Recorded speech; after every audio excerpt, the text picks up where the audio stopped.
Connaissez-vous Serigne Abdoulaye Mbacké, surnommé Borom Derbi? Cheikh Moussa Ka disait à son propos, je cite, avec Cheikh Bamba, ils ont la même taille, la même allure, la même corpulence. Ils ont le même sang, la même démarche, la même voix. Ils ont la même apparence.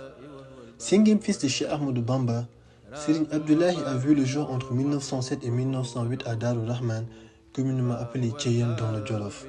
Sa mère, Seydatuna Fatima Koubra, était la petite fille de Cheikh Sidiya Baba. Très tôt, Serigne Abdoulaye fut placé par Serigne Touba sous la tutelle de Serigne Dame Abdourahmane Lo à Darul Alimul Khabir pour son apprentissage du Coran. Plus tard, il poursuivit ses humanités auprès d'illustres figures telles que Serigne Mbacké Kani Bousso, Serigne Afia Mbacké et enfin Mame Thierno Mbacké. Doté d'une intelligence exceptionnelle et d'une mémoire prodigieuse, il maîtrisa en un temps record le Saint-Coran qu'il calligraphia. Il complétant son éducation auprès de son vénéré père Cheikh Khadim à Diourbel, où il fut aussi initié au travail. En 1930, à seulement 22 ou 23 ans, il fonda à quelques kilomètres de Touba le village de Darou Rahman, où il se consacrait au travail et à l'éducation spirituelle de ses disciples. En 1937, il décida de créer un grand verger, appelé Deur en Wolof.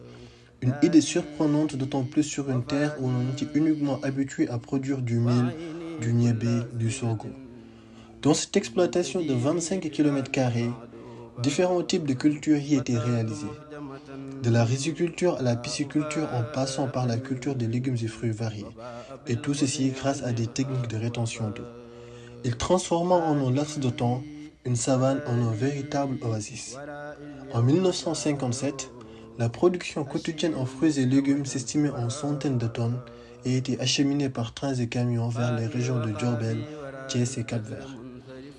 Avec son Deur, Serigne Abdoulaye a réussi l'inimaginable, et ceci grâce à son courage inégalable, sa détermination inébranlable, son esprit brillant et sa patience face aux épreuves. Malgré ses grandes prouesses, il était d'une modestie inégalable et était connu pour sa grande piété, fidèle à l'exemple de son père Cheikh Ahmadou Bamba. Serigne Abdoulaye Mbacké quitta ce bas monde le vendredi 15 janvier 1960, laissant derrière lui son empreinte dans l'histoire du mouridisme et du Sénégal.